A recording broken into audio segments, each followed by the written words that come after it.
É com muita felicidade e alegria que a Federação Espírita do Maranhão realiza a 39ª Confraternização Espírita do Maranhão, que neste ano traz como tema central o Consolador Prometido.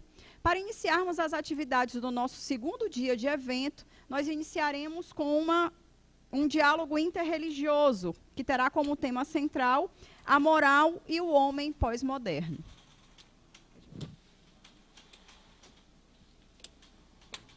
Esse diálogo ele será conduzido pelo Fábio Carvalho, então eu peço, Fábio, que você tome aqui à frente, o assento do meio, e a gente gostaria de chamar como convidados o pastor Braulio Aires, por favor, seja muito bem-vindo.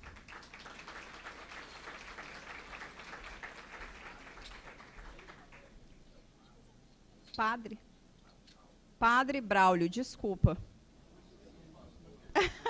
Não deixa. Seja bem-vindo. Chamamos, bispo, tá correto? Bispo Renato Chaves, por gentileza.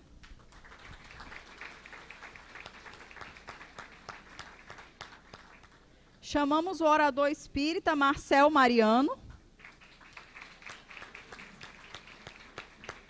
Tivemos, infelizmente, a ausência da Jo Brandão, que representaria os cultos afros, mas mandou uma mensagem pela manhã falando que teve um problema, não poderia se fazer presente. E a gente chama também para compor a mesa e falar um pouco dessa parte filosófica e fazer um fechamento do que vai ser dito aqui hoje, o André Siqueira.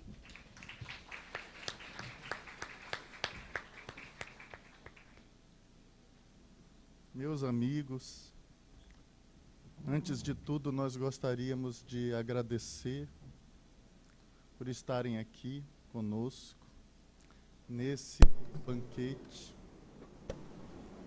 nesse momento que para nós... O som está baixo. Momento que para nós é de profunda alegria.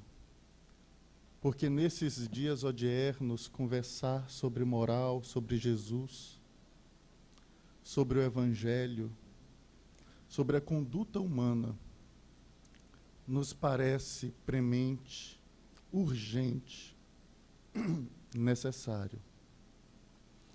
E é com esse objetivo profundamente fraterno, amoroso, que nós pensamos nesse diálogo interreligioso. Porque o diálogo interreligioso é um diálogo de corações. É um diálogo de afeto, de carinho. E é com essa vibração e com esses desideratos que nós gostaríamos de estabelecer o funcionamento desse diálogo. Nós lançaremos inicialmente uma pergunta e cada participante terá 10 minutos, entre 10 e 15 no máximo, para fazer uma pequena abordagem. E se houver condições, faremos um segundo bloco e depois teremos um intervalo. E após o intervalo, os confraternistas terão a oportunidade de formular perguntas por escrito. E por escrito será melhor pela concisão e pela possibilidade de reunirmos perguntas próximas para não nos fazermos repetitivos.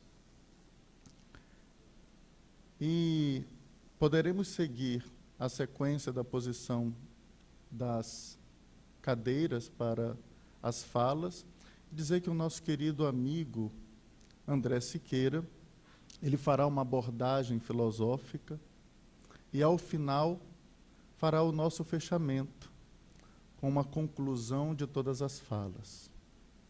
É assim que nós lançamos, então, a pergunta norte, a primeira pergunta, que terá como primeiro participante o nosso querido amigo Marcel, E a pergunta é a seguinte: quais são os desafios morais do homem pós-moderno sob a ótica do pensamento religioso?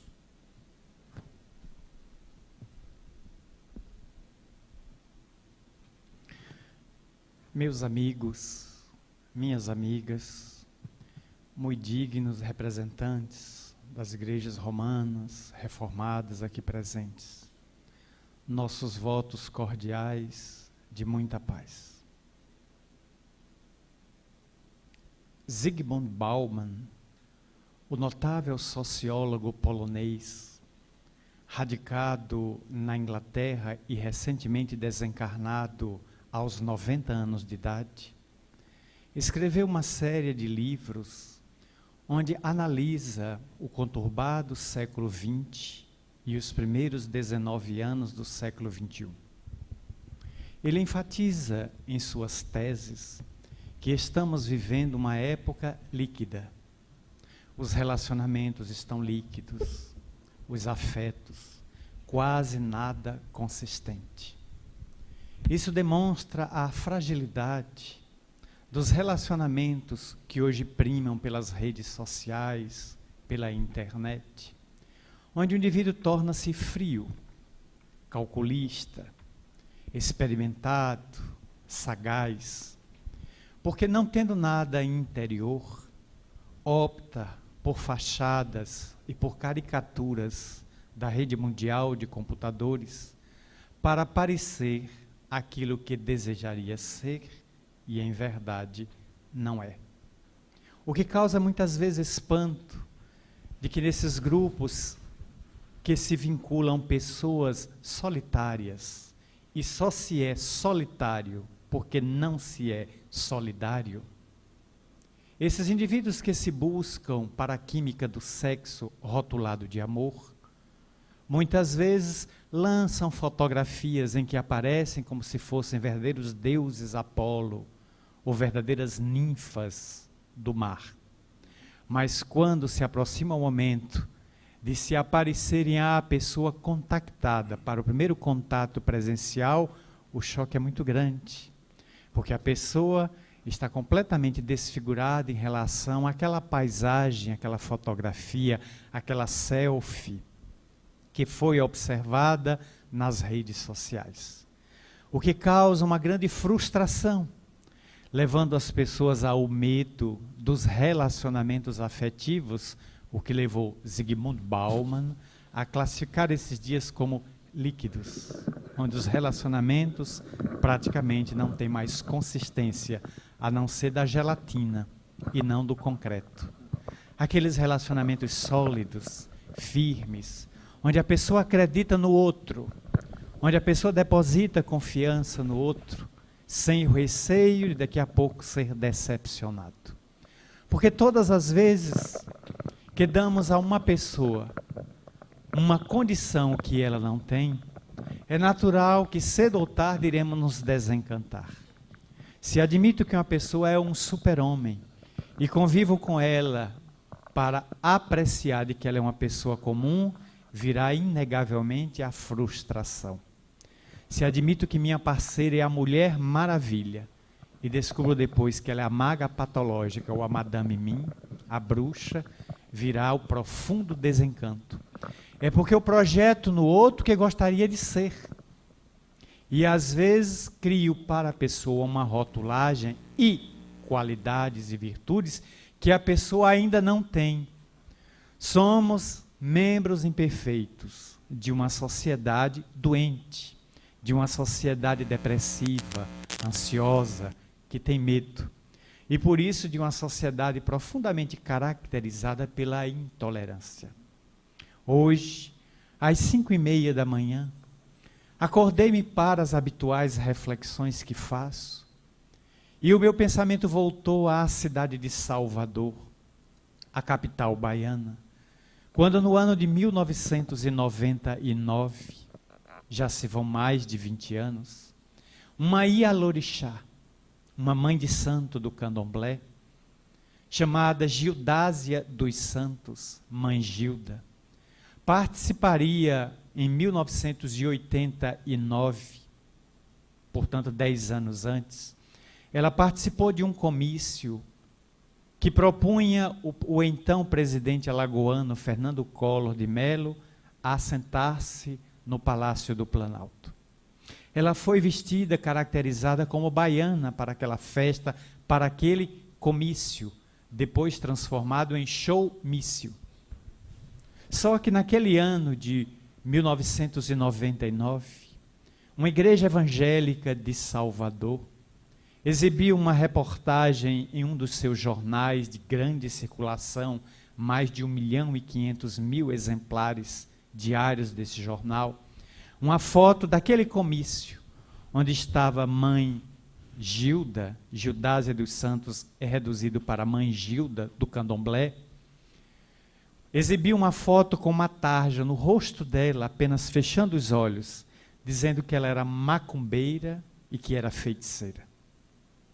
Quando o jornal circulou também na matriz africana, aquela veneranda trabalhadora do bem, dedicada ao seu terreiro de candomblé, próximo da Lagoa do Abaeté, um dos cartões postais de Salvador, ela foi tomada de um grande impacto e adoeceu do coração.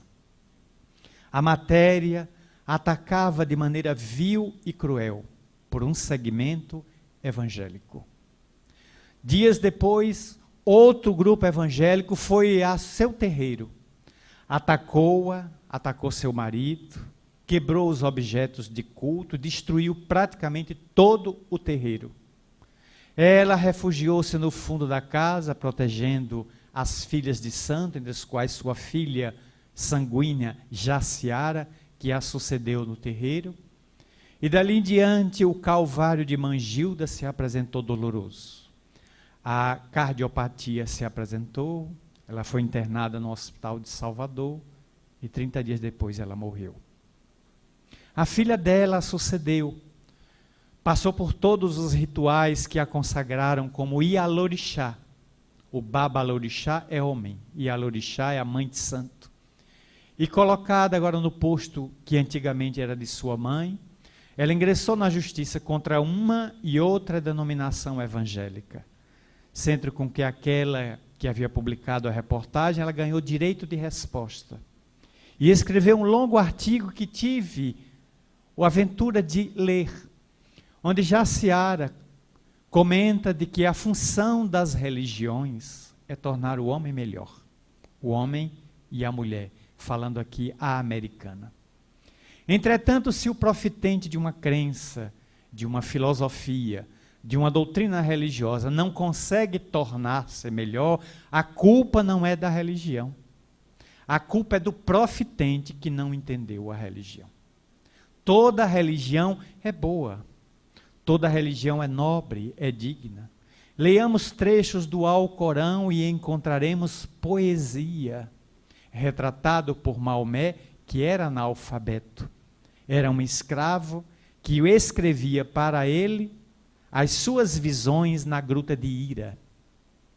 Se olharmos o Torá, encontraremos a beleza nos cânticos de Salomão, os salmos. Meu Deus, que poesia arrebatadora nos salmos.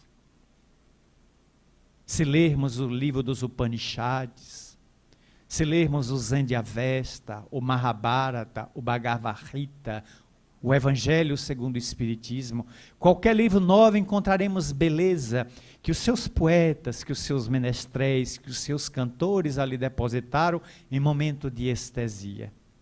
Mas quando olhamos o homem bomba, a mulher bomba, o fanático que ataca uma igreja, uma sinagoga, uma mesquita, encontramos o psicopata, encontramos o serial killer, a pessoa destituída de sanidade, e tomada pela loucura da intolerância, atacando aqueles que não rezam a vida pela sua cartilha pessoal de presunção e de prepotência. Ela então escreve esse artigo demonstrando que lamentava que evangélicos, porque quem adota esta alcunha, admite que é adepto do evangelho. E o evangelho significa boa nova, boas notícias.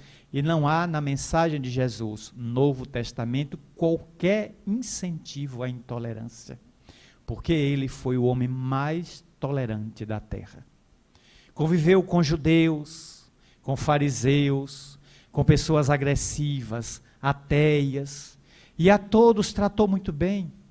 Acolheu estas pessoas sem necessariamente acolher as suas doenças psíquicas, que ele tratava com infinita compaixão. Jesus tinha tolerância 0 com as doenças, mas tinha tolerância 10 com os doentes.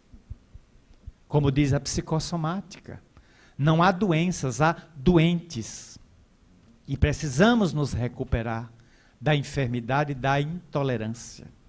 Logo depois desses episódios em que ela veio a falecer no dia 21 de janeiro do ano 2000, 19 anos atrás, a vereadora de Salvador, Olívia Santana, hoje secretária de Estado, propôs na Câmara Municipal de Salvador uma lei municipal 6464, tornando em Salvador, dia 21 de janeiro, Dia Municipal de Luta contra a Intolerância Religiosa.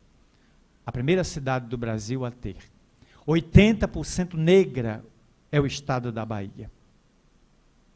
E 3 anos depois, no Congresso Nacional, o deputado federal do PCdoB, Daniel Oliveira, aproveitando a lei municipal, a transformou na Lei 11.325, lei federal, sancionada pelo então presidente Luiz Inácio Lula da Silva, tornando o dia 21 de janeiro, dia nacional, agora é do Oiapoque ao Chuí, dia nacional de luta contra a intolerância religiosa.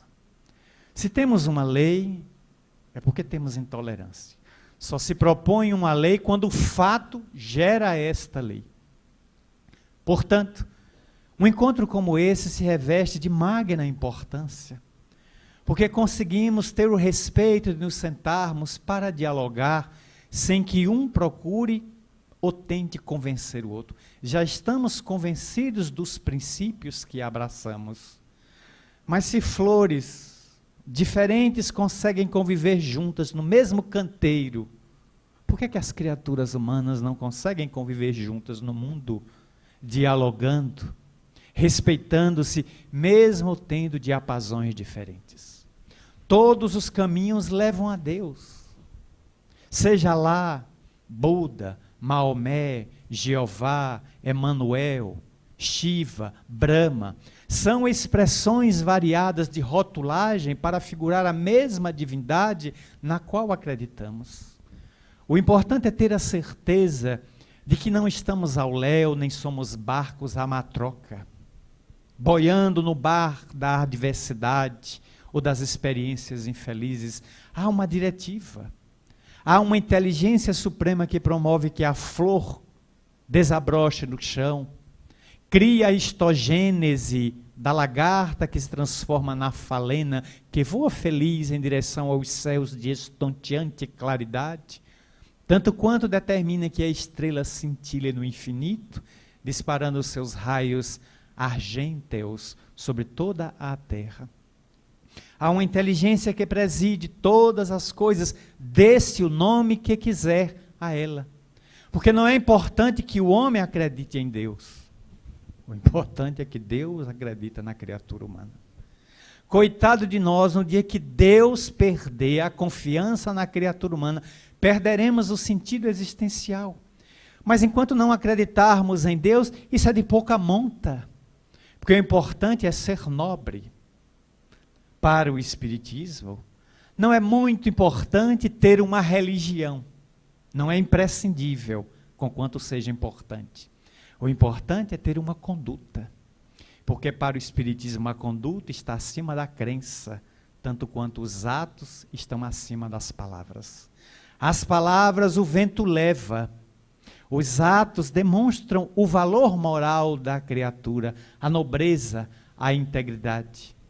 E o venerando Chico Xavier, a maior antena paranormal da história, com seus 503 livros psicografados, o maior brasileiro de todos os tempos, eleito por 122 mil votos, numa promoção de uma TV de Minas Gerais, o maior brasileiro de todos os tempos, deixou claro que já viu dos seus contatos psíquicos com as almas dos que desencarnaram, que muitos materialistas e ateus no além estavam em situação excelente, ao contrário de muitos religiosos de carteirinha que estavam em situação muito difícil. Porque o ateu cumpriu seus deveres na terra, sua crença no nada, ele a cultivou com nobreza e dignidade, mas cumpriu seus deveres enquanto cidadão, enquanto esposo, enquanto marido, enquanto pai, enquanto trabalhador do mundo. Enquanto muitos religiosos deixaram-se levar pela empáfia, pela vileza, pela arrogância, e não obstante cultivar esta ou aquela crença, frequentar este ou aquele templo, a conduta não correspondiam aos conteúdos abraçados naquela ramificação religiosa. O que nos leva a afirmar com absoluta tranquilidade que é preferível um ateu que cumpre os deveres do que um religioso hipócrita, cínico, que afivela o rosto uma máscara para fingir o que não é, demonstrando que não compreendeu a conduta. Por isso, o artigo de Jaciara, a mãe, a filha de mãe Gilda. A nobreza, não devemos lutar contra a intolerância religiosa, devemos ser tolerantes religiosos, porque não se combate o mal com o mal. Quando me perguntam, você é contra o aborto? Não. Você é contra a pena de morte? Não. Você é contra o suicídio? Não, porque quem é contra se arma. O que quer você? Eu sou a favor da vida. Quem é a favor da vida segue o curso do rio, não luta contra a correnteza. Por que eu vou gastar minha energia contra o mal? Por que eu vou entrar neste ambiente e deblaterar contra as trevas? Eu procurarei na parede onde é que está o interruptor e faço luz, como diria Buda. Não recalcitre nem reclame contra as trevas, acenda seu palito de fósforo. E encerro para ouvir os nossos queridos irmãos, recordando uma fábula ligeira, em que conta-se que numa lagoa vivia uma serpente caprichosa e um pirilampo. Numa noite de lua cheia, em que a filha de Selene brilhava no horizonte escuro, inundando o lago de prata, eis que a serpente sai para matar sua presa, e o pirilampo sai para espargir sua claridade. Incomodada com a claridade do pirilampo, cujo abdômen inflamava, apagava, inflamava, apagava, a serpente dá-lhe um golpe, e o pirilampo desvia. A serpente o persegue, ele vai desviando, fugindo, para sobreviver, até postar-se no alto de uma árvore, onde a serpente não logrou chegar. E de lá de cima estabelece-se o diálogo. O pirilampo olha para a víbora e pergunta, dona serpente, eu fiz alguma coisa contra a senhora? Não. Eu faço parte de sua cadeia alimentar? Não. E por que a senhora quer me destruir? Porque você brilha. Brilhe a nossa luz na tolerância a quem nos é diferente.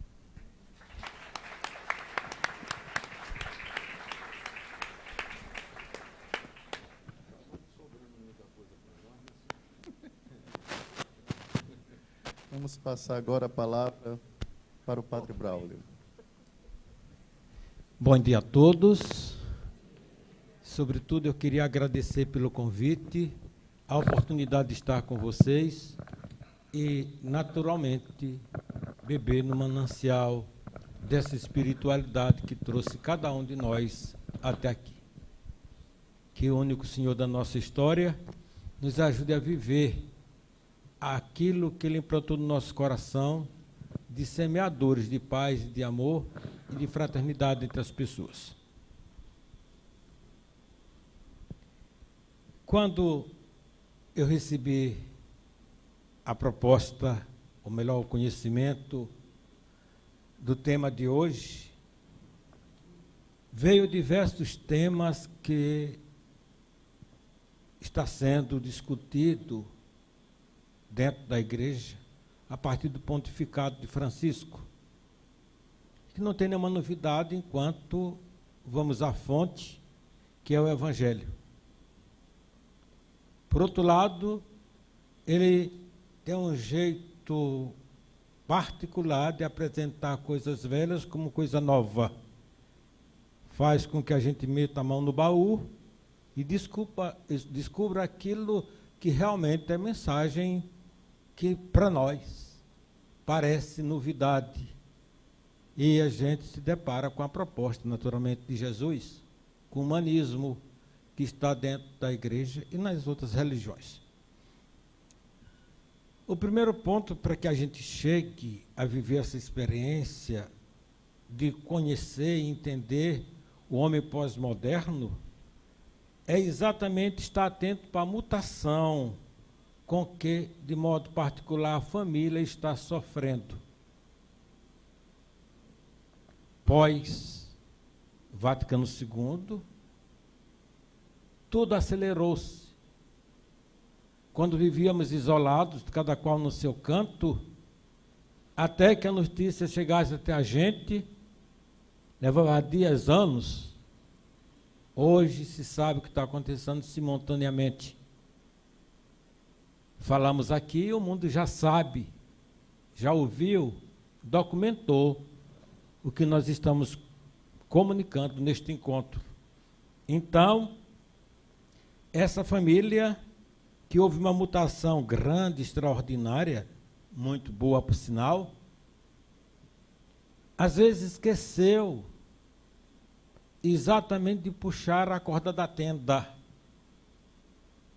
Quando a gente se acampa, não vai numa experiência dessa, a tenda parece pequena e é só puxar as cordas que ela cabe mais um, ela inclui mais gente. Então é isso que nós temos descoberto nesses últimos tempos, a capacidade de puxar a corda da tenda para que ela fique maior, inclua mais gente, dê participação às outras pessoas. Não cabe mais na nossa história humana uma tenda fechada, desarmada. Desse jeito ela não hospeda nem sequer o seu próprio dono. Então, essa mutação tem levado a comunidade humana a estender a corda da tenda. Muitas experiências boas, bonitas, de acolhimento, de respeito que acontecem.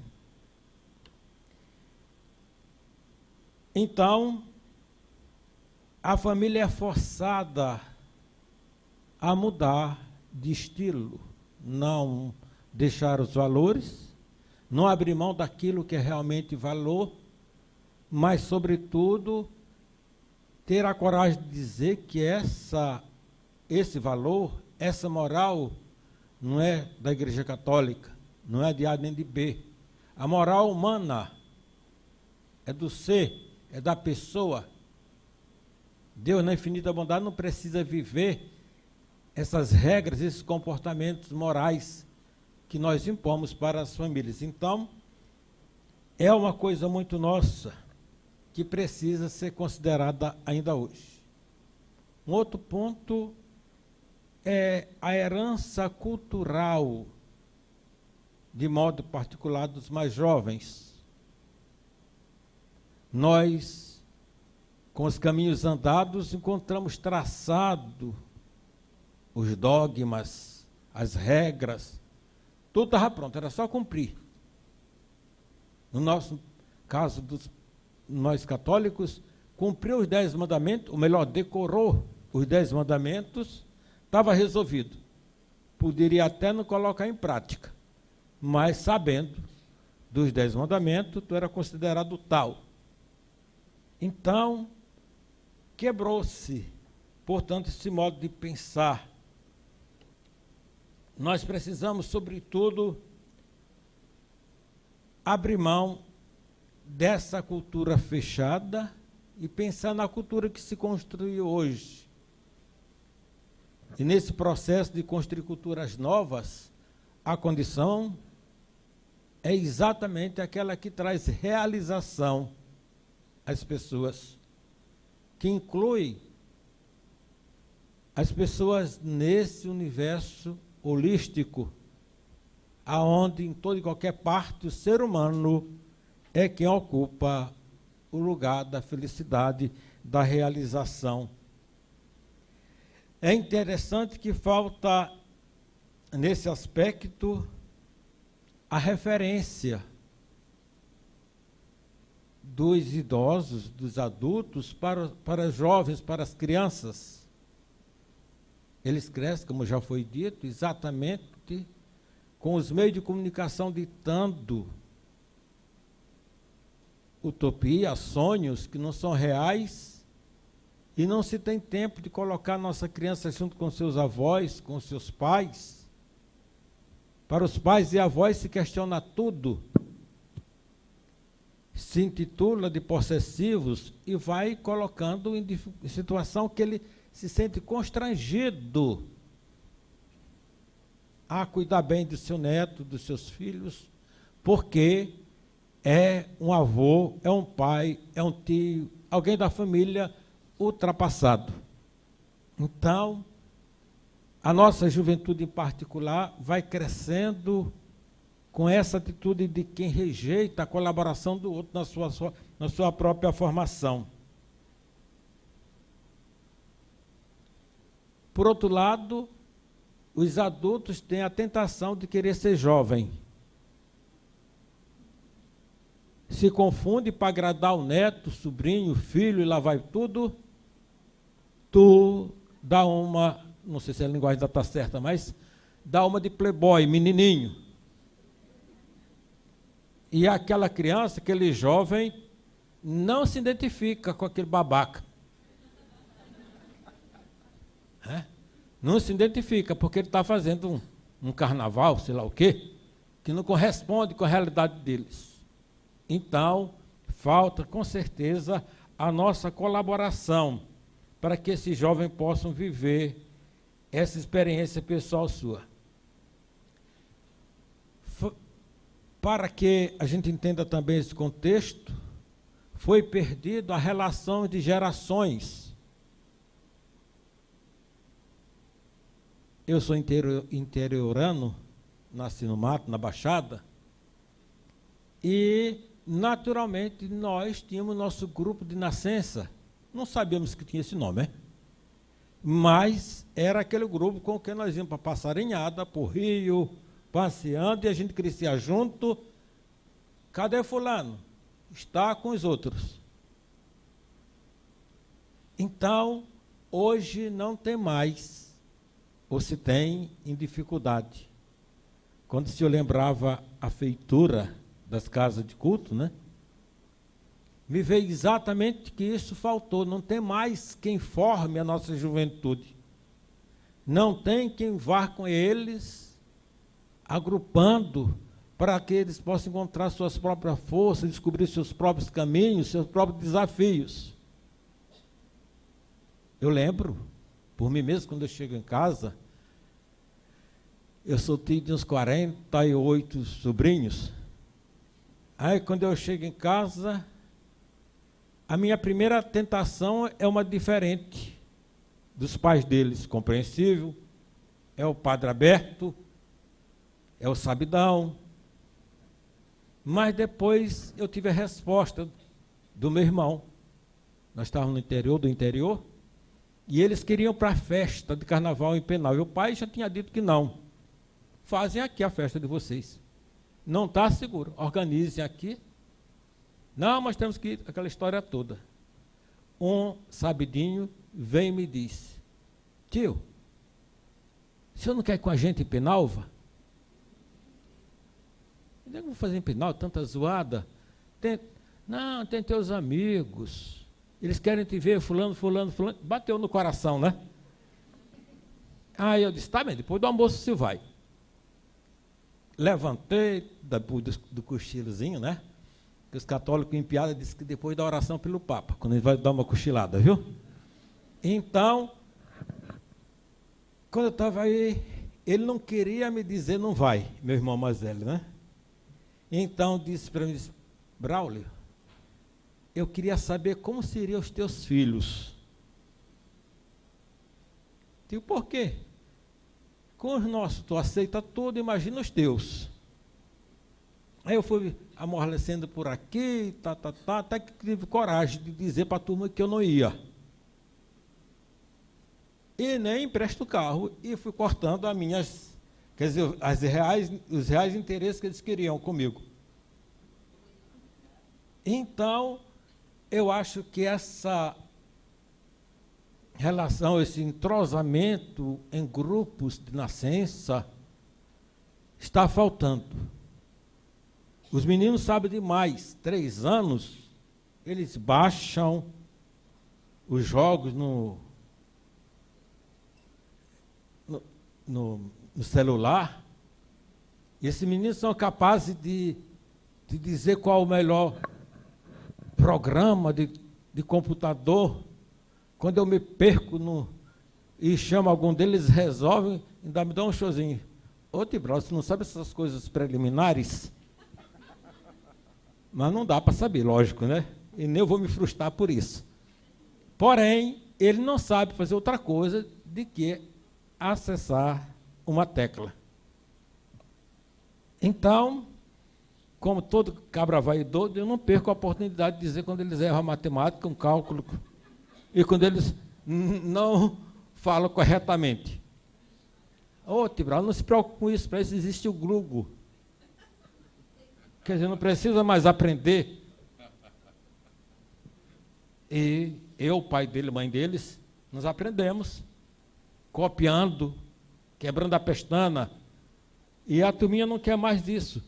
Eu acho que são valores, mas sem que destrua a nossa capacidade de viver em grupo, em fraternidade, e construir nossa própria história.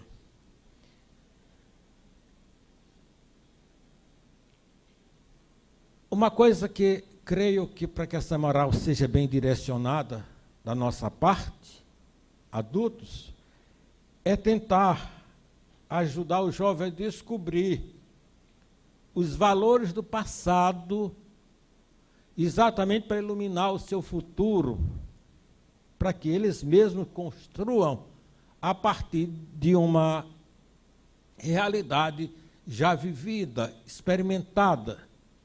Mas isso passa de coração para coração, e não numa atitude moral, não numa atitude de repressão, mas de quem ama, de quem quer viver junto.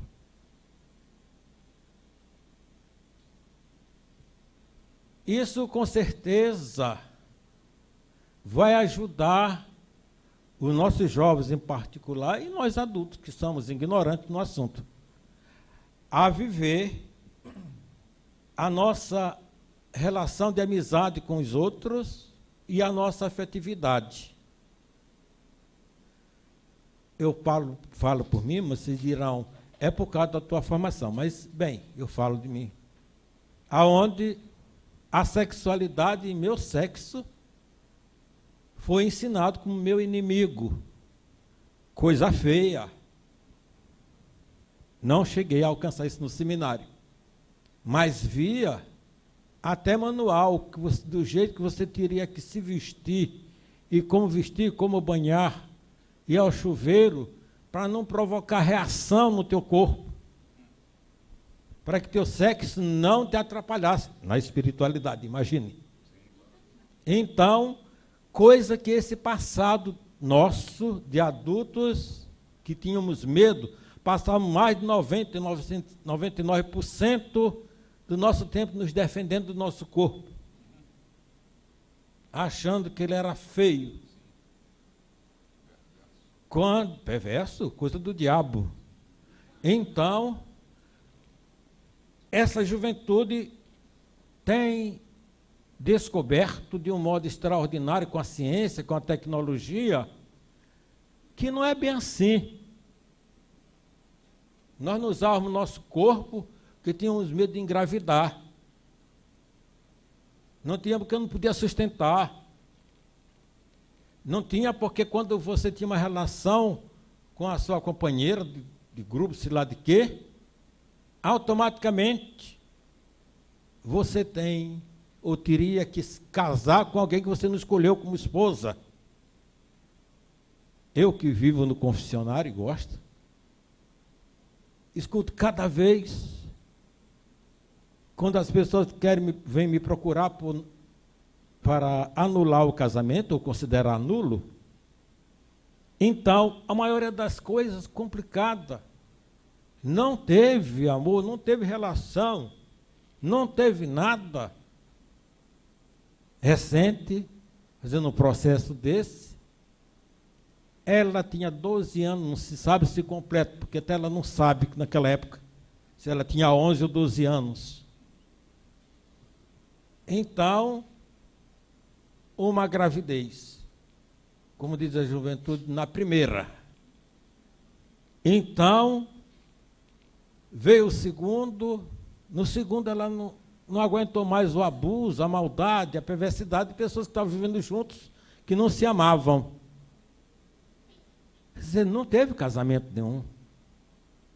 Mas nós, por causa da moral, em nome da ordem, vamos obrigar essas pessoas a viver eternamente, juntos.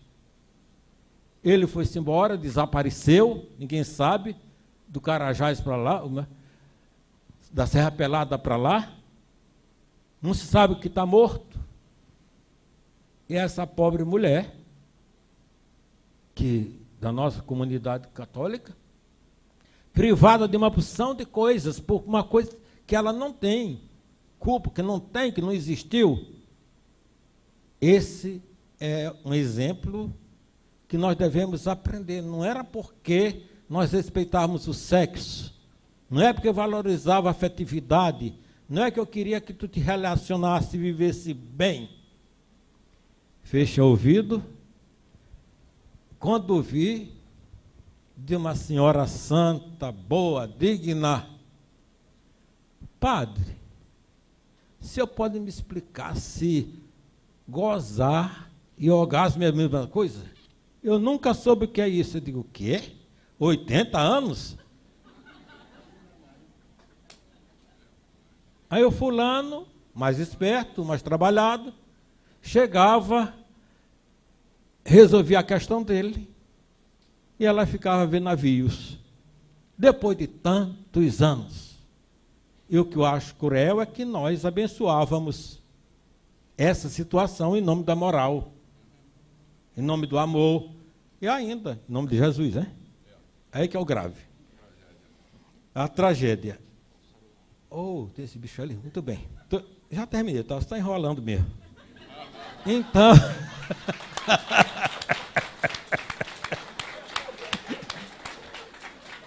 Então, nós precisamos, sobretudo, ajudar a nossa juventude a usar bem esse recurso tecnológico, conhecer seu corpo, amar seu corpo, saber que ele é o único instrumento de salvação para ti. Tu não vai para o céu, nem para o inferno, só com a alma. Tu vai inteirinho para o inferno. Então, precisa amar esse jumento velho, que você chama São Francisco, né? Esse jumento velho que tu bota a carga nele todo dia, cuida, ama. Era isso. Obrigado.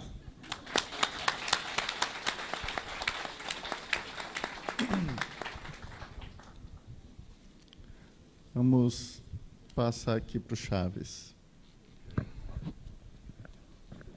Bom dia, gente. Bom dia. Eu saúdo com paz.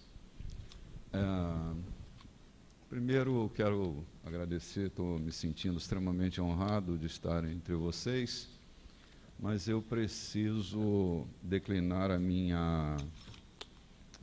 o meu estado existencial nesse momento. Eu estou me sentindo um leão na cova dos Daniéis.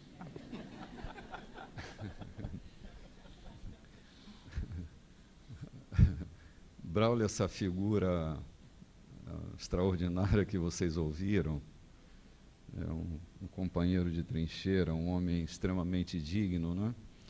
E poder estar entre vocês é um sonho que, desde menino, eu tinha, não é? De ter nascido numa família de judeus, vivendo a segregação na pele, amando o rompimento das fronteiras e vendo as fronteiras cada vez mais espessas, não é?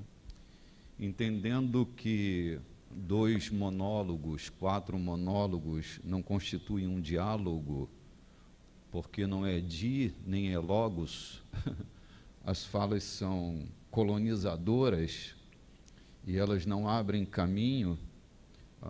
Me senti envergonhado muitas vezes por pertencer a uma trincheira, e penso que este é um tempo em que Jesus tem rompido com as trincheiras.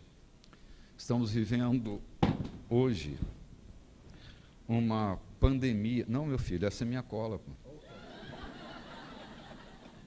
Tá louco? Assim quebra minha perna aqui, não é?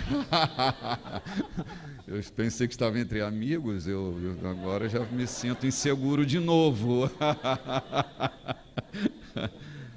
Nós estamos vivendo, gente, uma pandemia de mal-estar na civilização, diz o professor Marcelo Veras. Somos reféns de influências extremamente severas, desde o dualismo helênico, não é? Desde a severidade do pensamento aritmético, reducionista, segundo a concepção de Nietzsche, não é?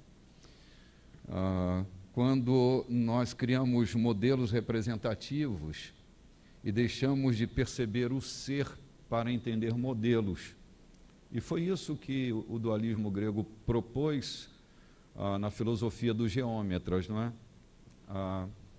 E aí nós caímos dentro de outra armadilha, bem ali no modelo renascentista, quando o humanismo burguês toma conta da civilização e faz com que o homem se torne razão. A racionalidade substitui o indivíduo, o ser. E nada mais importante senão a razão. Foi a tragédia do humanismo burguês que logo vai dar à luz a um modelo econômico que vai dominar as civilizações, coisificando pessoas, mergulhando na tragédia da coisificação, anulando o indivíduo como parte integrante desse grande diálogo. E nós nos encontramos assim, como resultado de uma pós-modernidade. O homem contemporâneo se vê cada vez mais desbussolado no seu interior, desorientado internamente. E aí eu me remeto, eu não tenho tempinho para mim aqui, meu amor. Sim. Tá. Puxa minha bata aí. Eu estou com bata, ele não vai puxar nada, né? Então, eu não posso evitar de, no meio dessa tragédia existencial, gente, a gente não pode... Eu tenho sido tomado assim por grandes aflições como pai de uma geração. Nessa tragédia existencial, você conta até 20, alguém estará interrompendo a existência. Alguém estará cometendo suicídio a cada 20 segundos nesse planeta.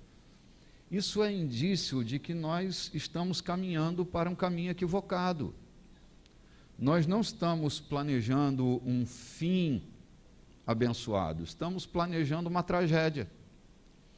E essas pessoas que estão interrompendo a existência, elas têm o nosso endereço, elas moram dentro das nossas casas, minha e sua. E não importa quão religiosas elas sejam, não importa a devoção delas, quando elas fazem parte desse universo coisificado, onde aquilo que eu represento é mais importante do que aquilo que eu sou. Então, parecer ser dentro desse modelo é mais importante do que ser. Nós vivemos essa tragédia. Então, se eu pareço ser, eu convenço você que sou quando não sou. é uma dialética louca que vai ensandecendo cada vez mais a comunidade humana. Estamos nos perdendo de nós mesmos, e essa é a tragédia do homem pós-moderno. Estamos nos perdendo da divindade e, ao mesmo tempo, estamos nos perdendo de nós mesmos, porque se não mantemos uma relação de fé com verticalidade e horizontalidade responsável, nós vamos viver mais um ciclo de tragédia. Então, eu quero propor uma reflexão nesse momento. Eu sou de uma fé monolítica, eu acho que vocês também são. Nosso monolito, nosso rochedo é Cristo, né? Somos cristocêntricos por natureza de fé.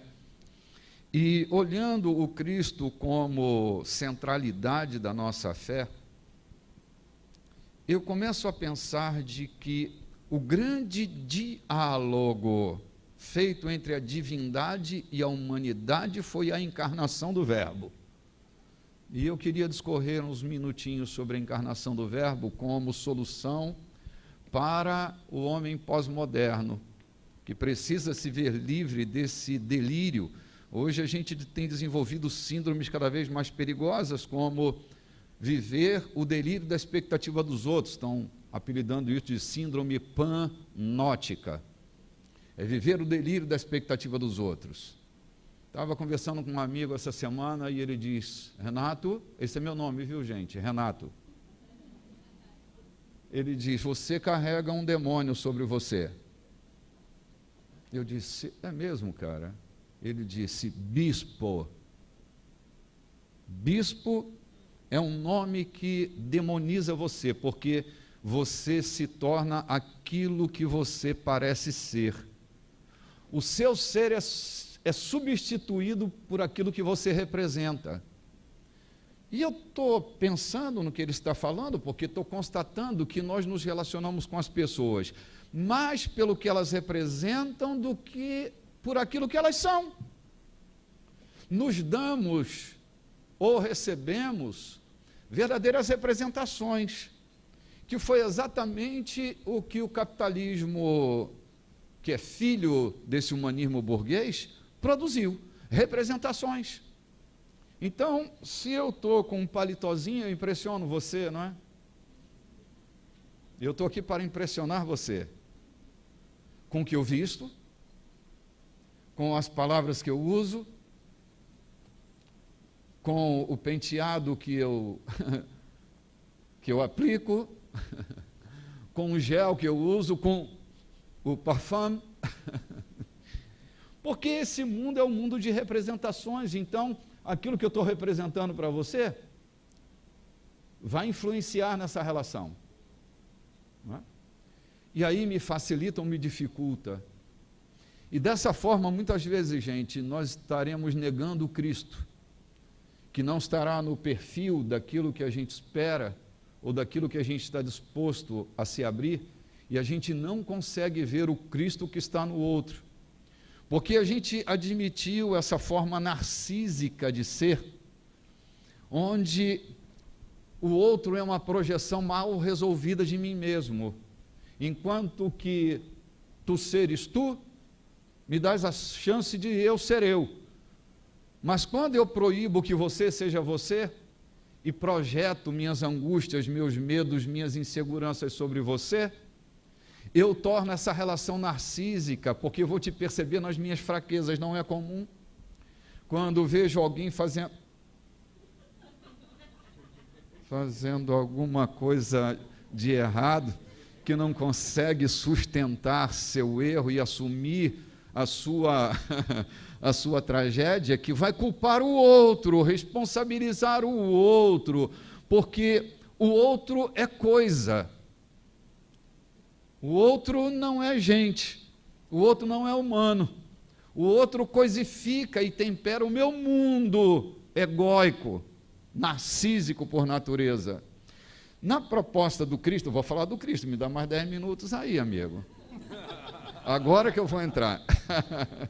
Na proposta do Cristo, pensa, gente, num Deus que nunca havia sido homem, absolutamente divino. Então, estou me referindo ao conceito de João, capítulo 1, versículos 1, 2, 3. No princípio era o verbo. Vocês conhecem bem, não é?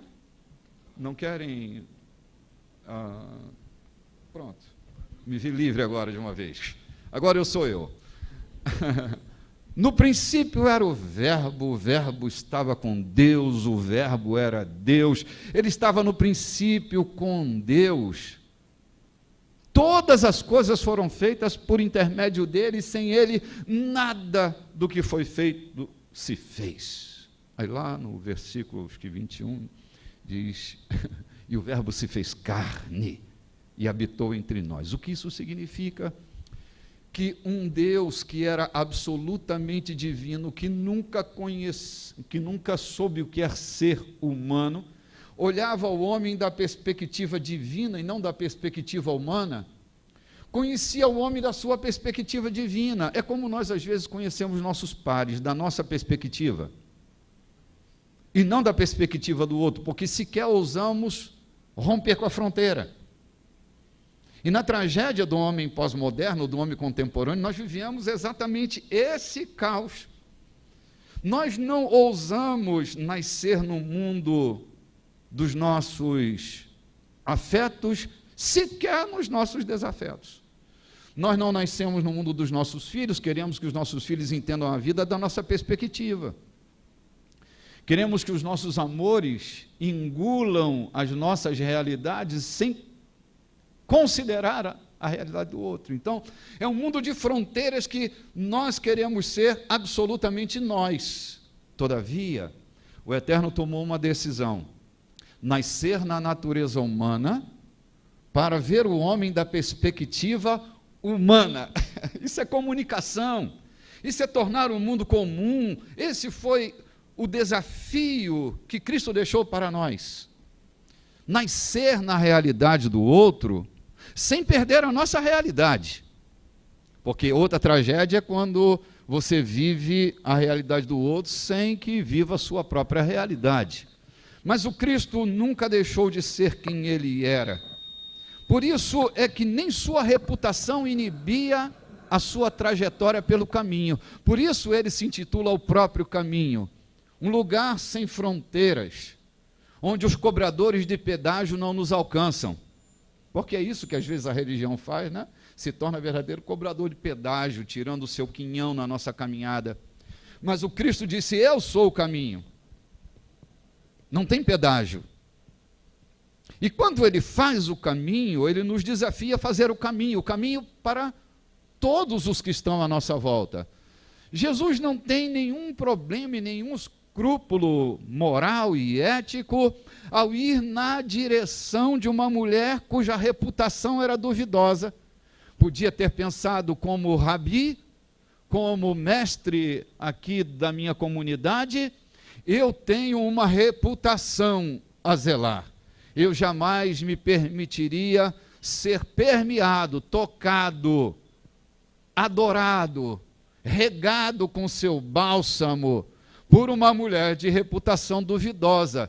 Jesus, todavia, não faz caso da sua própria reputação, porque ele é o caminho que nos conecta. É por isso que ele, ao nascer em nós, nos faz gente diferente. O novo nascimento nos faz gente diferente. Nos faz gente que está para lá dessa gaiola criada pelos homens, pelos estigmas humanos, pelos recalques humanos, pela dor humana, pela angústia humana. Jesus, ele nos desafia a encarnar a experiência do outro, a viver na dimensão do outro, sem medo de conhecer o outro, com o atrevimento de querer ser bom para o outro, sem medo de se dar, sem medo de amar, sem medo de nascer na experiência do outro. Gente, isso cura. Há abraços que reiniciam a gente. E quando a gente resolve dar um abraço desses que reiniciam, nós estamos rompendo a fronteira Estamos encarnando o Cristo na nossa própria experiência. Não há como viver o cristianismo. Oh, gente, desculpe que eu não tenho uma vozinha muito comportada. Eu estou aqui a ponto de explodir meu coração.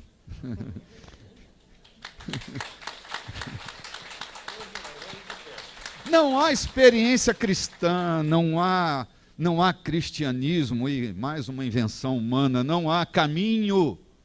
Não há caminho. Se eu não ousar nascer na vida daqueles que me cercam, é com essa missão samaritana de colocar a mão no meu bolso, é com essa missão samaritana de tirar meus utensílios pessoais, de não fazer caso da minha economia pessoal para poder servir o outro, seja o outro quem for. É nessa dimensão que nós somos desafiados pelo Cristo a viver a experiência cristã na íntegra, que nós abracemos esse desafio saindo dos nossos guetos, das nossas fronteiras espessas. Já acabou? Gente, tchau. Hasta luego. Pode concluir. Quantos podem me dar 5 minutinhos para eu concluir? 5. Mantenha a mão levantada. 5, 10, 15, 20, 25. Pô, temos um longo tempo aqui, cara. Poxa, obrigado. Vocês são generosos demais. Eu não sabia que era tanto assim. Gente, experiência cristã é um desafio diário.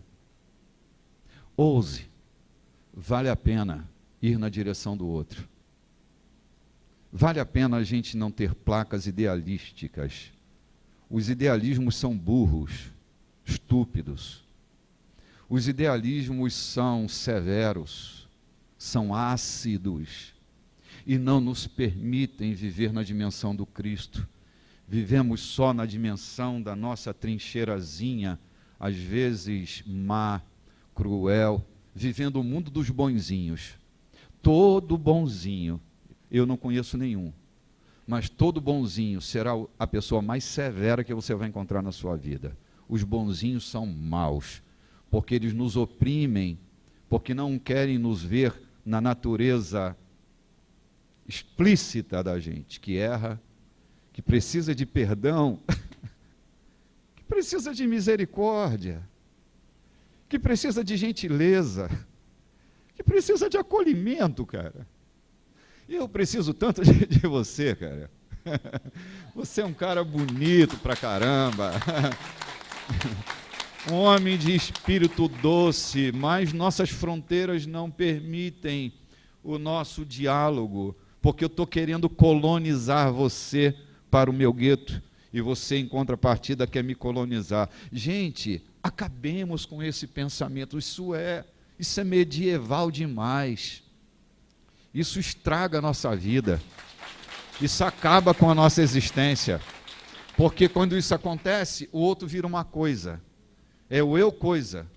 Não é eu ele. É o eu coisa. Que isso seja explodido de uma vez por todas. Que nós abramos o nosso coração e amemos o Cristo, que é a única chave hermenêutica para se interpretar a vida que um cristão precisa ter. Eu vou repetir. A chave hermenêutica para se interpretar a vida, não só o Evangelho, não só a Torá, mas a chave hermenêutica para se interpretar a vida chama-se Yeshua. Jesus. Se não for por Ele, você não vai enxergar a vida como deve ser enxergada. É na dimensão de sua perspectiva e de sua leitura que nós nos tornamos fraternos e humanos como devemos ser.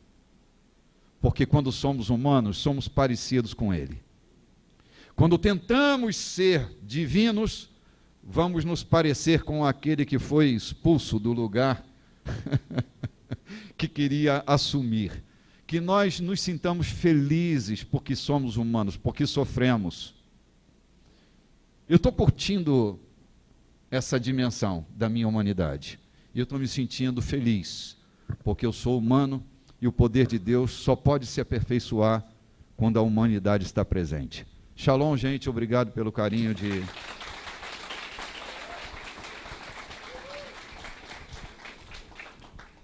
Você fica melhor sem a pesca.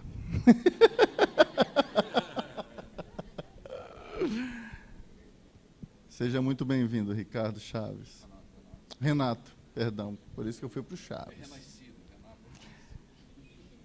Depois de nos ter feito relembrar e pensar em José Saramago, em viajar no Evangelho segundo o Espiritismo e o Evangelho na sua fonte, nós passamos a palavra agora ao nosso querido Siqueira, mais amado que Siqueira, para ele nos apresentar também sua contribuição. Siqueira parece com Jesus, né, gente? Acho que Jesus era bonitão assim. Só era mais magro, viu? Tinha mais cabelo.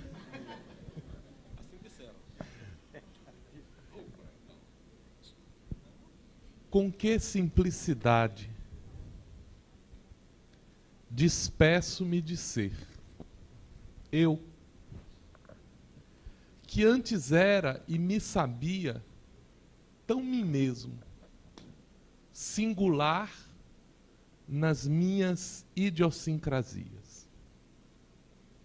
Abdiquei da condição de homem e tornei-me coisa, coisificada e coisificante. Antes, sobre a minha cabeça, um chapéu cozido pelas mãos da minha irmã. Hoje, eu compro etiquetas. No passado, minhas blusas eram tecidas pelas mãos de minha tia. Hoje, visto etiquetas em idiomas nacional ou estrangeiro, desde que não signifiquem nada. As calças onde antes cabia o meu corpo magérrimo já não existem mais. Compro-as sob numeração de muitos e elas não me cabem. As minhas meias, onde antes ostentava as minhas iniciais, bordada com o carinho dos meus, se perderam. Hoje vou à loja e peço uma qualquer. Mas o que dói mais é que dentro de mim, onde antes eu habitava, onde antes eu me via e olhava o outro, já não me encontro mais. Tornei-me etiqueta, coisificada e coisificante. As palavras de Drummond contra a modernidade nos fazem refletir sobre o grande desafio que viria. Citando Zygmunt Bauman, numa obra recente, das últimas que ele escreveu, chamada O Mal-Estar da Pós-Modernidade. Uma análise a respeito de um outro texto, o texto de Freud, quando escreveu sobre o mal-estar da civilização, que deveria ser entendido, na verdade, como o mal-estar da modernidade. E o que era a modernidade? A modernidade foi o resultado da ascensão da razão, que pretendeu organizar tudo. Falo com galhardia sobre modernidade porque vivo na cidade moderna brasileira. o patrimônio da humanidade que é Brasília, onde tudo tem o seu lugar e tudo tem o seu propósito. E o resultado do pensamento moderno era, sobretudo, a perspectiva do progresso, que nos dizia que hoje não é o dia. O dia é amanhã. Porque hoje é só um ponto de ligação.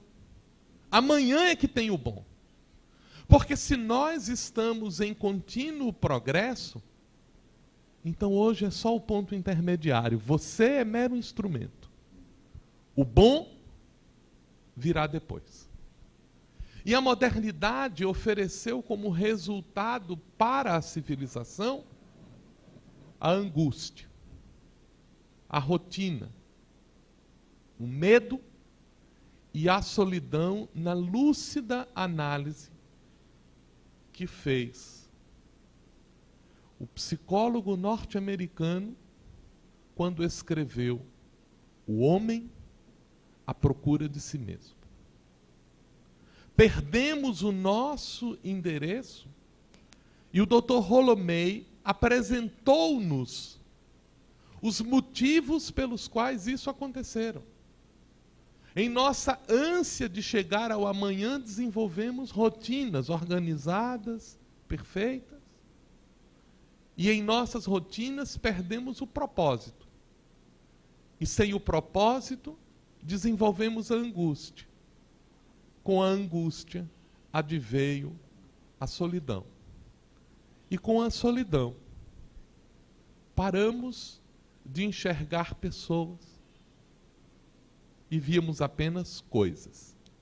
Coisas que se tornaram instrumentos para o meu exercício de prazer. Porque como a modernidade, contrariando as suas promessas de nos trazer felicidade, não pôde cumpri-las, ofereceu-nos em troca prazer e mais prazer. E a essência do prazer é ser fugidio. Porque o prazer é uma mudança no estado de normalidade que nos traz uma grande gratificação para nos tornar logo em seguida no ponto natural em que estávamos. Diferente do conceito de felicidade que preenche, vigora e permanece por longo tempo. Resolvemos considerar, à luz da modernidade, que era muito difícil ser feliz. Então era melhor procurar o prazer, nem que para isso tivéssemos que sacrificar a nós mesmos e o outro. E caímos numa loucura.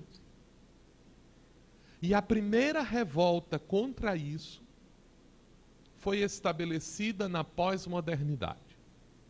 Inaugurada na matemática, quando Gottlob Frege, tentando equacionar o programa matemático através da lógica, mostrou a dificuldade de pensar o mundo pela razão. Na mesma linha, identificamos as referências da teoria da incompletude de Gödel, que mostrou ser impossível à razão construir sistemas que eram ao mesmo tempo consistentes e completos.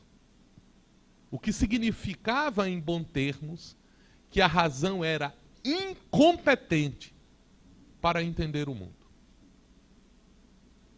E de repente, a modernidade se fez crise e resolvemos abandonar toda a herança. E no lugar do ideal racional que nos direcionava, que procurava verdades, que pretendia um propósito em todas as coisas, nos revoltamos como crianças que diziam assim: se não é do meu jeito, eu também não quero de jeito nenhum. Chutamos o pau da barraca e dissemos o seguinte: agora não existe verdade, cada um tem a sua. Agora não precisamos mais de uma moral comum, cada um escolhe a sua. Não precisamos mais ver o mundo. É suficiente que nós nos vejamos no mundo. E o resultado disso? O outro passou a ser um estrangeiro no meu país, seja ele quem for. E criamos, sob o pretexto da diversidade, sob o pretexto de que cada um tinha direito à sua verdade, um conceito muito curioso.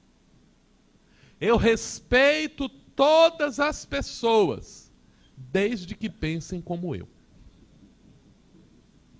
Todo mundo tem direito à sua opinião, se for igual à minha. Porque se não for, está errada. Se não for, deve ser transformado. E nós compreendemos que no lugar das ideias, nós colocamos nós mesmos como pontos de batalha. Se perdemos o discurso que é capaz de se colocar no lugar do outro, perdemos algo mais grave. Perdemos a nós mesmos. Porque nós somos o outro. Nós somos a construção com o outro. Nos dias em que a racionalidade resolveu explorar o fenômeno religioso sob as perspectivas da academia, estabeleceu-se, após um longo trajeto de análise, as características do pensamento religioso. O pensamento religioso, ele é fundamental. Porque dizem os acadêmicos, não há nada que possa ser considerado mais profundo do que o sentimento religioso no homem. Segundo, o pensamento religioso é intransponível. Porque não há nada que possa ultrapassar o conceito da religiosidade. Terceiro, o pensamento religioso é transformador. O indivíduo alinhado a uma determinada visão do mundo não o faz apenas pelo raciocínio, mas emociona-se a tal ponto que modifica a conduta de sua vida. Quando olhamos tal perspectiva, temos um olhar diferente sobre a realidade e nos permitimos, nesta manhã de congraçamento, a evocar os nossos antepassados. Pedimos ao doce Francisco de Assis para que nos lembre o que é a verdadeira fraternidade. Falando novamente na Igreja de Roma, nas palavras do novo Papa que nos convida a viver Jesus. Evocamos Martin Luther King, vinculado à Igreja Reformista, que soube traduzir a visão de Jesus em uma ação de proteção e de igualdade para com todos os homens. Evocamos Newton, Galileu. Evocamos o doce Francisco Xavier. Evocamos os grandes pais, os pretos velhos, que se fizeram dignos, abraçando aqueles que estavam em sofrimento. Mas se recordamos a memória dos avoengos, é porque estamos aqui com uma possibilidade especialíssima de exercitarmos o amor uns aos outros. E que o nosso amor não seja de palavras. Que o nosso afeto não seja de análises. Que a nossa coragem de transformar ideais em ações seja maior do que a nossa capacidade de botar rótulos para afastar os indivíduos devido às suas diferenças.